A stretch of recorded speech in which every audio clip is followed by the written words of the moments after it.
আজ বৃহস্পতিবার 20শে চৈত্র 2025 সালের 3রা এপ্রিল, মকর রাশি, মকর লগ্ন, ক্যাপ্রিকন সাইনের জাতক জাতিকাদের দিনটি কিন্তু এক প্রকার বেশ কাটতে চলেছে।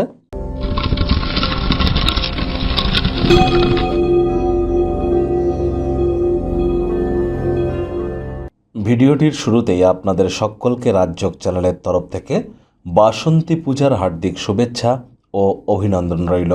আজ অবশ্যই দেবী বাসন্তীর উদ্দেশ্যে নিজেদের মনস্কামনাকে আপনারা জ্ঞাপন করতে পারেন এবং দেবী বাসন্তী দেবীর উদ্দেশ্যে বলতে পারেন, সকল বাধা বিপত্তি থেকে মুক্তি পেয়ে ভবিষ্যৎ জীবনকে আপনারা যদি শক্তপোক্ত বা সমৃদ্ধশালী করতে চান তাহলে বলুন, সর্ববাধা বিনির্মুক্ত ধনধান্য শপথান্বিত মনুষ্য মত প্রসাদেন ভবিষ্যতি ন সংশয়।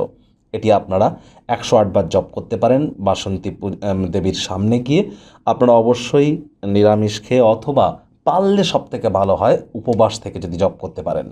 কোনো কিছু না পারলে বাসন্তী দেবীর যে প্রণাম মন্ত্র ওম বাসন্তী দিব্যই নমঃ, এটিই কিন্তু আপনারা 108 বার জপ করে অবশ্যই নিজেদেরকে মহিমান্বিত করতে পারেন। আশা করি আপনারা জপ করবেন, এটি আপনাদেরকে অত্যন্ত উপকৃত করবে এবং আপনাদের মনেও বসন্তের নতুন রং কিন্তু আসতে চলেছে।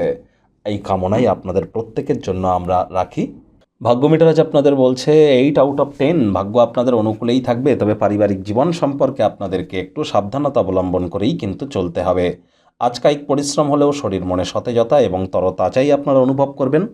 যারা নিছকই জীবনকে পূর্ণমাত্রায় উপভোগ করবার জন্য আয়েশ আমোদ প্রমোদ বিনোদনের জন্য দিনটি শুরু করতে চলেছেন, দিনটি তাদের ঠিক তেমনই অতিবাহিত হবে। কায়িক পরিশ্রম হলেও শরীর মনে সতেজতা এবং তরতাজাই কিন্তু আপনারা অনুভব করবেন। দীর্ঘদিনের পুরনো রোগশোক থেকেও আজ মুক্তি পাওয়ার দিন, পরিত্রাণ পাওয়ার দিন। অর্থগত ব্যাপারে আয় ইনকাম বাড়বে। নতুন উদ্যোগ পরিকল্পনার পাশাপাশি নতুন নির্মাণ কার্যের শুরুয়াতও আজ কিন্তু আপনারা করতেই পারেন। চাকরিজীবী যারা আছেন তাদেরও আজ অফিসের পরিবেশ এক প্রকার বেশ। বস কলিগদের সাথেও ভাব ভালোবাসা বাড়বে, কর্মে গতি অনুভব করবেন। যারা বেকার যুবক যুবতী আছেন, নতুন চাকরির জন্য কোনো রেজিউমি পাঠানো বা ইন্টারভিউ উপস্থিত হওয়ার জন্য দিনটি কিন্তু অত্যন্ত শুভ। নতুন কোনো চাকরি বা কর্মসংস্থানের সুযোগ কিন্তু প্রাপ্তি আপনারা করতেই পারেন। আজ রাজনীতিবিদদের জনসংযোগ বৃদ্ধি করতে পারলে সমাজে পপুলারিটিও কিন্তু বাড়তে চলেছে। শিক্ষার্থী বিদ্যার্থীরা যে কোনো প্রকার পরীক্ষা প্রতিযোগিতায় সফলতা পাবেন। উচ্চশিক্ষার জন্য যারা বিদেশ যাত্রার কথা ভাবছিলেন, ভাগ্যদেবীও আপনাদের পক্ষেই আছেন। সন্তান সন্ততি থেকে থাকলে তারাও তাদের কৃতিত্বের দ্বারা আপনাদেরকে গর্বিত অনুভব করাবে। হাউস ওয়াইফদের জন্য দিনটি এক প্রকার বেশ। প্রেমিক প্রেমিকা স্বামী স্ত্রী উভয়ের ক্ষেত্রেই বলবো, ফুল ফুটুক আর না ফুটুক, আজ আপনাদের প্রেমের বাগানে বসন্ত। দিনটিকে যতটা সম্ভব রোম্যান্টিক করে তোলা যায় সেই প্রচেষ্টাই আপনাদের করা উচিত। প্রেমের জীবনে অপ্রত্যাশিত কোনো মোড় সন্ধ্যেবেলার সময় মনটিকে একটু বিষণ্ণ কিন্তু করতেই পারে। স্বামী স্ত্রী একে অপরের শরীর স্বাস্থ্যের দিকে অতিরিক্ত নজর কিন্তু দেবেন। পরিবার পরিজনদের উপরে ডমিনেটিং নেচারের হলেই কিন্তু মারাত্মক ক্ষতি।